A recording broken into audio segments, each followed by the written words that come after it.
Uma série de mudanças na divulgação dos números de casos e de mortes pelo coronavírus se transformou numa crise no Ministério da Saúde.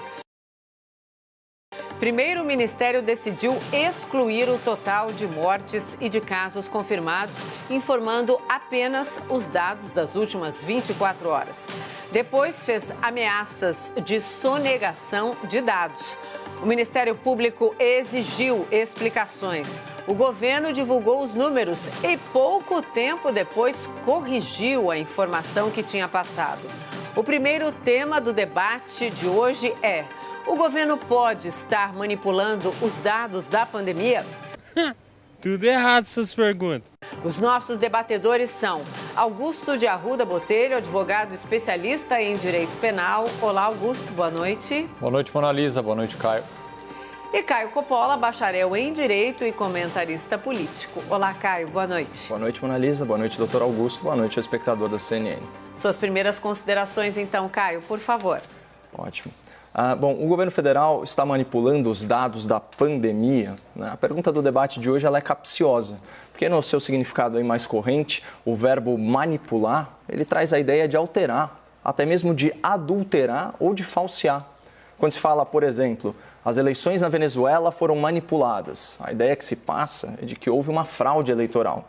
Assim, afirmar que o governo federal manipula dados da pandemia não reflete o compromisso do bom jornalismo com os fatos. E por que isso? Porque o Ministério da Saúde apenas compila dados públicos fornecidos por estados e por municípios, que são aí os entes federativos na linha de frente do combate à Covid-19. Portanto, é impossível, em âmbito federal, falsificar os números da pandemia, muito menos aqueles de maior interesse público, né? Então, como foi dito aqui, o número de infectados e o número de óbitos. Então, qualquer tentativa nesse sentido seria desmascarada em tempo recorde. Por isso, eu chamo a atenção do espectador da CNN para o uso solerte aí de verbos e principalmente de adjetivos nesse jornalismo contemporâneo.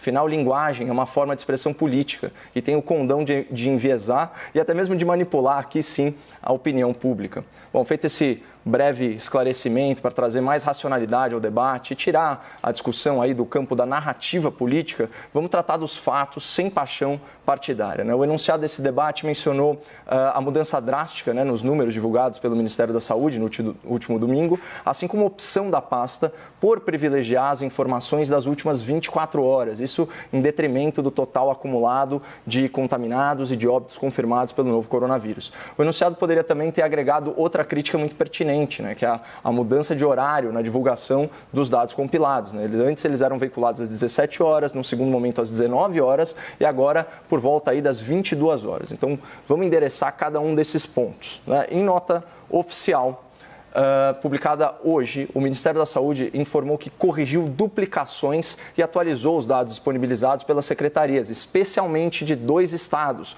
Roraima e Ceará. O novo quadro mostrou um aumento de 6.331 novos casos de Covid-19, mas uma redução de 857 mortes, o que parece ter soado como uma má notícia para muito jornalista militante. Vai entender. A pasta também aproveitou o ensejo para anunciar o lançamento de uma nova plataforma interativa ainda essa semana e para divulgar os números consolidados da pandemia no Brasil até 7 de junho. São, portanto, 691.758 casos e 36.455 óbitos, né? Sinceramente, não há que se falar em falta de informação ou de transparência aqui. Sobre a opção por privilegiar a divulgação dos números das últimas 24 horas, a justificativa se deu via comunicado oficial do Ministério da Saúde, publicado ontem à noite. Abre aspas. Para entender melhor em que situação o Brasil se encontra no momento, devem ser analisadas as curvas de evolução diária por região, estados e municípios. Na divulgação puramente do acúmulo de casos, é muito difícil verificar as mudanças nos cenários regionais. O dado acumulado pode indicar uma grande quantidade de casos em localidades que já estão em outra fase da curva epidemiológica. Observa-se que grande parcela das capitais e regiões metropolitanas que foram mais impactadas já estão na descendente da curva de percentual de ocupação de UTI e óbitos por Covid-19.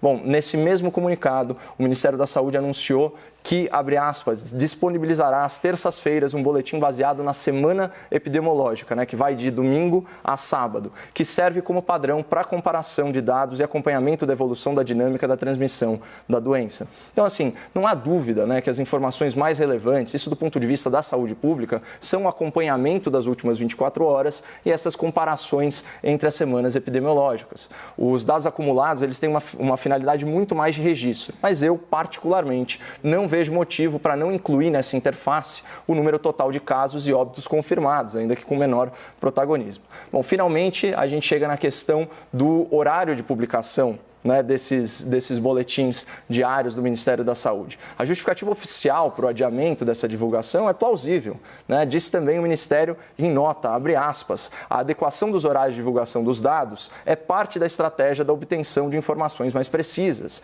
O momento de divulgação está atrelado ao fechamento dos boletins epidemiológicos estaduais. Ressalte-se que esses dados são carregados pelos estados e municípios ao final do dia, por volta das 18 horas, e que há diferentes fusos horários no território nacional, o que atrasa um pouco a finalização da atualização dos dados a serem trabalhados. Bom, faz sentido. Só que o problema aqui foi a bravata presidencial ancorada nesse fato, quando ele comentou o seguinte, abre aspas, acabou matéria no Jornal Nacional. Isso deu margem à interpretação de que a decisão foi casuísta e pessoal, e não genérica e técnica, como mandam aí as boas práticas da administração pública. Eu dou o benefício da dúvida ao governo, mas se a ideia era influenciar na pauta da emissora líder aqui no Brasil, o tiro saiu pela culatra. Eles passaram a divulgar essa informação com ainda mais estardalhaço no horário da novela, que tem audiência maior.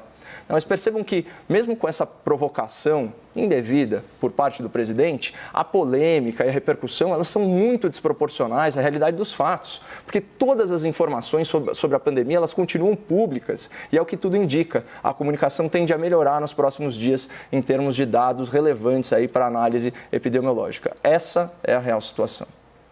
Augusto, suas primeiras considerações, por favor. Boa noite a todas e todos.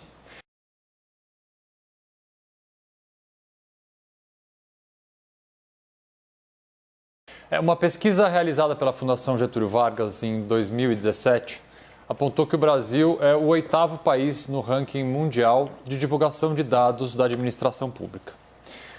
Confesso que eu, ao ter acesso a essa pesquisa, eu me surpreendi. Eu achei que o país estivesse em uma posição muito pior. Dados públicos e principalmente o problema no acesso a esses dados muito dificultam a construção de políticas públicas em diversos temas. Na segurança pública, por exemplo, números confiáveis e reais são essenciais para que governantes possam decidir qual é o melhor caminho a ser traçado. Numa pandemia, então, esses números são mais do que essenciais, são obrigatórios. E ainda existem pessoas que insistem em tratar disso ou como se já tivéssemos superado o pior, ou como se a pandemia fosse, na verdade, um problema menor. Por mais que dificultem o acesso e alterem dados, o fato é um só. Famílias perderam seus entes queridos e, infelizmente, cemitérios não mentem. Vamos então ao debate. Augusto e Caio, por favor. Bom, eu queria só fazer uma observação em relação à lei da pandemia, né, junto aí à luz da decisão do Supremo Tribunal Federal em meados de abril, né, que decidiu sobre essa legislação de natureza concorrente, né, entre os entes da federação, portanto, União, estados e municípios. É importante falar que o concorrente aqui não é no sentido de competição, mas de complemento. Né? O que o STF decidiu foi o seguinte, a partir do momento que você tem uma legislação genérica, né, no âmbito federal, a legislação mais restritiva de estados e municípios prevalece. O problema é que isso foi feito aí desprestigiando a Constituição Nacional. Tanto que nossos colegas aqui, doutor Augusto, no debate da manhã, né, ambos advogados muito qualificados, eles concordaram que falta uma lei nacional para tratar da temática do lockdown. Afinal de contas, o lockdown ele prevê uma restrição muito maior, né, de direitos e liberdades e garantias, né, fundamentais e que, portanto, né, precisaria de ter uma lei federal como base para que os estados e os municípios implementassem isso. Isso não foi feito. Então, a negligência principalmente do Congresso Nacional. E é muito importante frisar o seguinte, se fosse, e caso seja, a vontade da Presidência da República de flexibilizar né, a quarentena, o isolamento social em âmbito nacional, ele não teria esse poder. É nesse sentido que a gente argumenta que o STF lavou as mãos da presidência da República em relação a essa pauta específica, a flexibilização do isolamento social em decorrência da pandemia. E esses são os fatos, né? Obviamente, isso não afasta aí as obrigações do Ministério da Saúde, né, que é o órgão do governo federal, em relação à pandemia e, inclusive, do Ministério da Economia e por aí vai, né? Como nós já falamos, isso é uma legislação concorrente. Falando sobre transparência, a gente já criticou a falta de transparência muitas vezes aqui, é preciso ser coerente. A gente trouxe, inclusive, os dados, né, da organização da Open Knowledge Brasil, né, que fez duras críticas ao governo do estado de São Paulo, que não informava justamente o estado, né, de ocupação dos leitos de UTIs, não informava o que se chama de microdados, né, a respeito do perfil dos pacientes e também, eventualmente, daqueles pacientes que venham a óbito, esse tipo de coisa. Então, a gente fez essa interferência. Esse caso é diferente porque as informações, elas são públicas. O que a gente está discutindo é a interface do boletim diário do Ministério da Saúde. É preciso que isso fique bem claro, né? Até porque há uma série de outros órgãos que são abastecidos com esses dados, né? Eu, particularmente, não vejo problema em relação aos horários. A justificativa foi plausível, embora a provocação do presidente tenha sido intempestiva, né? E, além disso, né, é muito mais importante a gente saber do quadro de evolução recente, né, e também o da semana, a tal da semana epidemiológica. Eu vou além. Eu acho que o Ministério da Saúde ele deveria disponibilizar, assim como os estados, né, o gráfico com a média móvel, né, que você pega os últimos 7 dias e faz a divisão e atualiza isso, porque isso permite neutralizar, né, pequenos pontos fora da curva e enxergar melhor a curva epidemiológica e também a curva de óbitos. Caio, eu adoraria ter o seu otimismo e, na verdade, e também dar ao governo federal o benefício da dúvida. Mas quais são os elementos que não me levam, infelizmente, a essa possibilidade de achar que simplesmente houve uma alteração na forma de se divulgar os dados? Porque manipular dados, não necessariamente, a tua fala inicial pegou um pouco esse tema, não necessariamente significa você alterar números. Manipular dados também pode ser uma manipulação de como a informação é dada. Não, nada a ver, irmão. A forma como você transmite um dado que eventualmente você não tem alterado, ao fim e ao cabo, pode ser uma forma também de se manipular a informação. Quando a gente percebe, por exemplo, o vice-presidente Mourão fazer a seguinte declaração: o governo não quer esconder nada com relação à questão das mortes nas últimas 24 horas ou os dados compilados. Disse o Mourão o seguinte: o governo não quer esconder nada, basta somar. Ele não está errado. Basta somar para você chegar ao número compilado, mas a forma como você transmite a informação faz uma diferença bastante grande.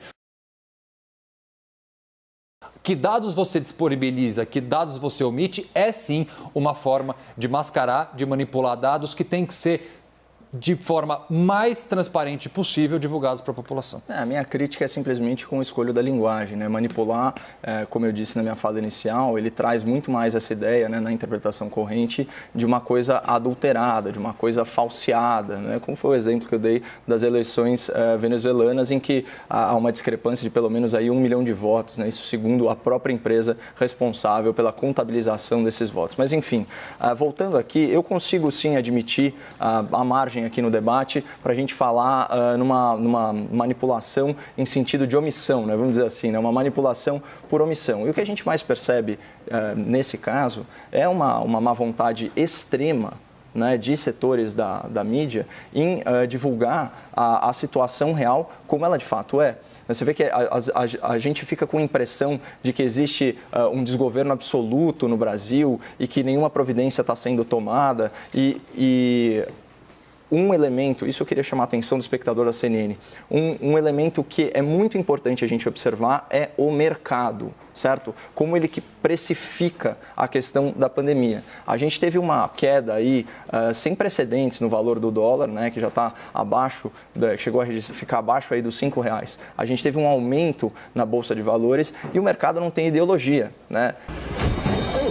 Ele simplesmente precifica as relações presentes e futuras. Então, a gente tem que prestar muita atenção, né, no que está rolando no sistema financeiro para começar a entender né, como que está o viés, né, como que esses especialistas da economia estão enxergando o potencial econômico do Brasil, que nesse caso está diretamente atrelado à crise da pandemia. Então, esse é o primeiro aspecto. O segundo aspecto é o seguinte, de novo, eu vou repisar isso. Por mais que o governo federal opte em prestigiar ou desprestigiar determinadas informações, em âmbito estadual, essas informações estão sendo prestadas, inclusive em âmbito municipal. Uma das justificativas para a demora, né, na publicação desses boletins é que o sistema ele fica sobrecarregado e é difícil carregar essas informações ao término do horário comercial. Né? Tem um flood, vamos dizer assim, para usar um jargão técnico, de informações.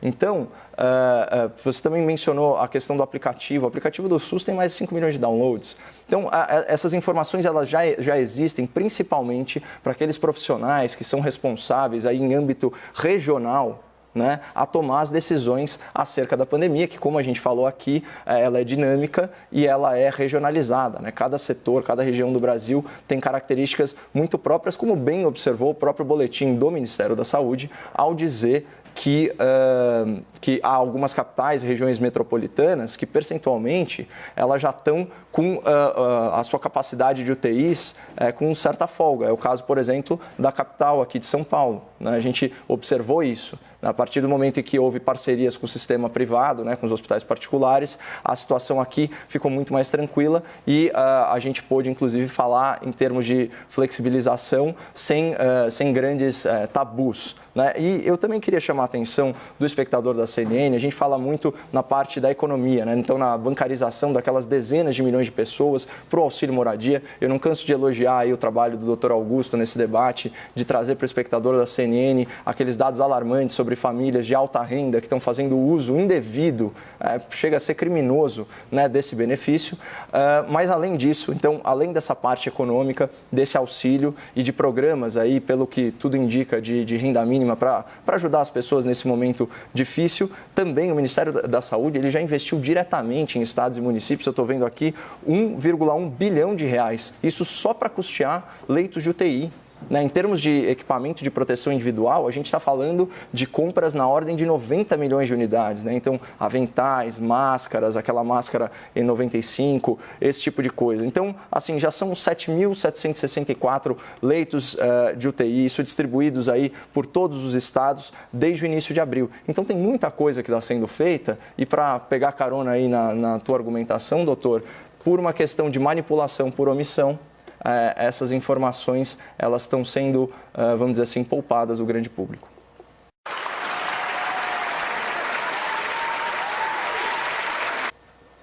Nós vamos continuar nesse assunto ou vamos para o segundo tema? Posso passar? O segundo assunto é economia, se eu quiser engatar, estou pronto. Vocês que sabem. Bem, podemos ir para o segundo assunto, Caio Sim, Augusto? sem problema nenhum. Sim? Então vamos lá. Em meio à pandemia, os Estados Unidos anunciaram uma queda no número de desempregados no país. Em maio, foram criadas 2,5 milhões de vagas, segundo o Departamento, do Trabalho americano. Uhul! O segundo tema do debate de hoje é, então, o que o Brasil deve fazer para seguir o exemplo dos Estados Unidos? Começamos com você, Augusto, suas primeiras considerações sobre esse assunto. A pergunta do segundo tema é o que o Brasil deve fazer para seguir o exemplo dos Estados Unidos. Quando eu li essa pergunta, no primeiro momento eu tomei um susto.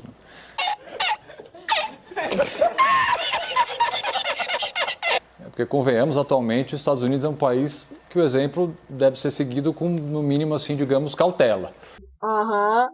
Sim. Mas diante da notícia de que os índices de desemprego americano podem melhorar, eu vou tentar fazer minha análise exclusivamente sobre esse aspecto. Vamos pensar o seguinte, o que faz de um investidor, de um industrial, de uma empresária criar o seu negócio ou, no caso de um estrangeiro, investir em outro país?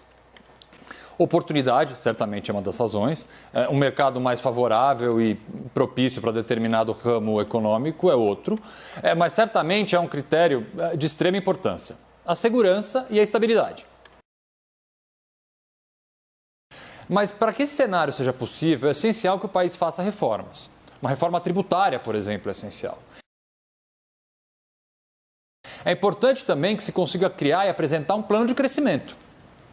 Mas voltando primeiro para as importantes reformas, é evidente que quaisquer delas dependem da vontade e da habilidade política de quem as quer colocar em prática. Nosso governo federal não conseguiria copiar nada, sequer conseguiria fazer uma cópia pirata. Caio, por favor. Bom, eu reitero aí as críticas do Dr. Augusto ao malfadado anúncio, né, do programa Pro Brasil. Tecemos duras críticas aí essa movimentação no seio do governo. E que parece que não era ruim.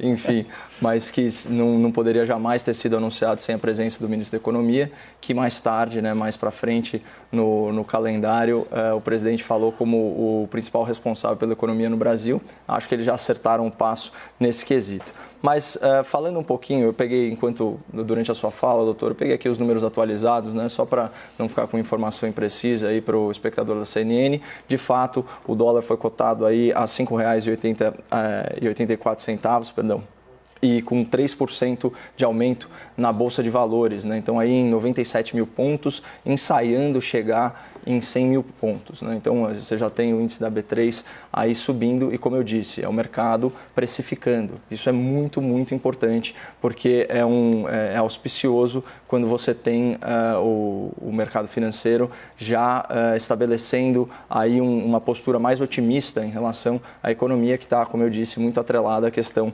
da pandemia. Acho que, se não me engano, foi no debate passado, eu trouxe algumas frases aí de um conservador célebre, né, que é o ex-presidente americano Ronald Reagan. Ele falava: o melhor programa social é o emprego. Então, para a gente seguir, né, aí a trilha, né, dessa retomada econômica de maio, né, do governo americano, essa geração de 2,5 milhões de empregos, o foco tem que ser justamente esse. Só que isso só acontece com um ambiente de negócios propício. Então, o que houve nos Estados Unidos? Apesar do alto índice, né, de mortalidade e dos números, né, que impressionam mesmo, né, no país americano, a maioria dos estados já começou com programas de flexibilização, especialmente naquelas localidades em que o sistema público de saúde não está saturado. É o caso também de uma série de regiões metropolitanas aqui no Brasil.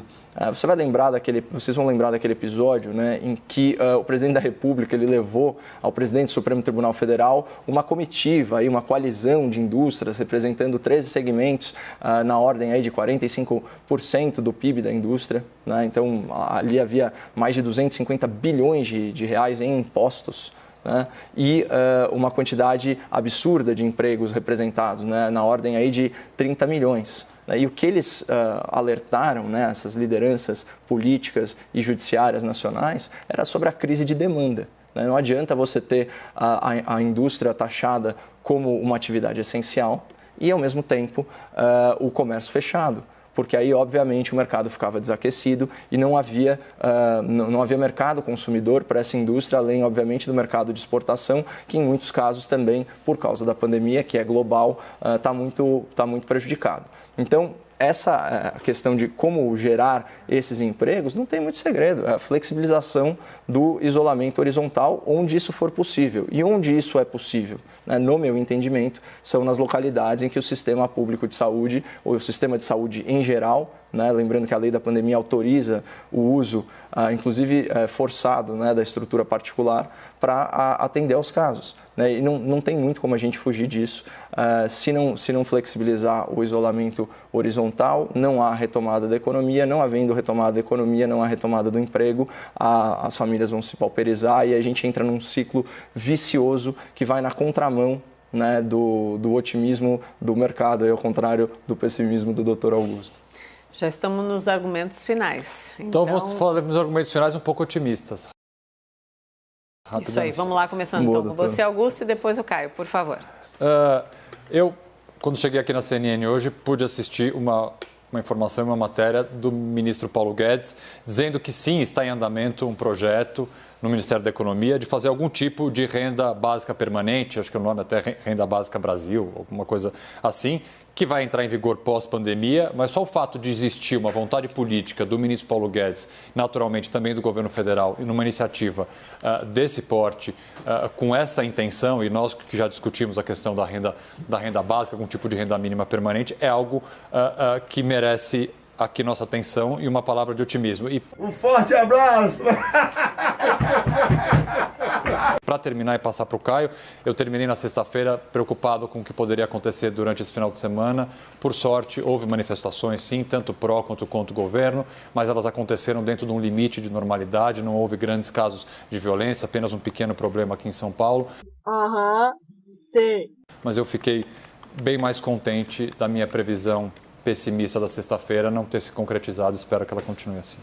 Caio? Aliás, doutor, eu não sei se teve oportunidade, hoje eu assisti o debate dos nossos colegas pela manhã. Não vi. A fala final do doutor Tiago foi brilhante e ele alertou para o uso dos hormônios em detrimento do cérebro, né, sobre esses manifestantes violentos. Aí, óbvio, a gente não tem como coadunar com esse tipo de prática. Bom, só fazendo uma errata, né, eu acabei me confundindo no valor do dólar, é óbvio, é 4,85. Eu consegui inverter aí as bolas, mas enfim, o fato é que eu tô bastante otimista, né, com esse novo cenário. A gente sempre dando notícias negativas sobre a economia, quando a gente trouxe aquele dado do Sebrae, daquele genocídio, né, vamos dizer assim, de CNPJs, né, mais de 600 mil empresas fechando. Da mesma forma, as projeções muito ruins, né, do Instituto Brasileiro de Economia da Fundação Getúlio Vargas, falando em dobrar o índice de desemprego. E hoje, pelo menos, a gente fecha o dia um pouco mais animado, o Estado brasileiro parece estar se arranjando e a curva, né, de contágio, principalmente de óbitos nas grandes metrópoles, ela indica que a coisa parece estar aí sob controle. Não tomara que seja esse mesmo caso, embora a gente não possa cravar, porque essa pandemia é extremamente dinâmica. Obrigada, Augusto. Boa noite, até amanhã. Boa noite. Obrigada, Caio. Boa noite, até amanhã. Boa noite. E um dos temas do debate de hoje, né, foi a divulgação dos números da pandemia no Brasil. O país tem hoje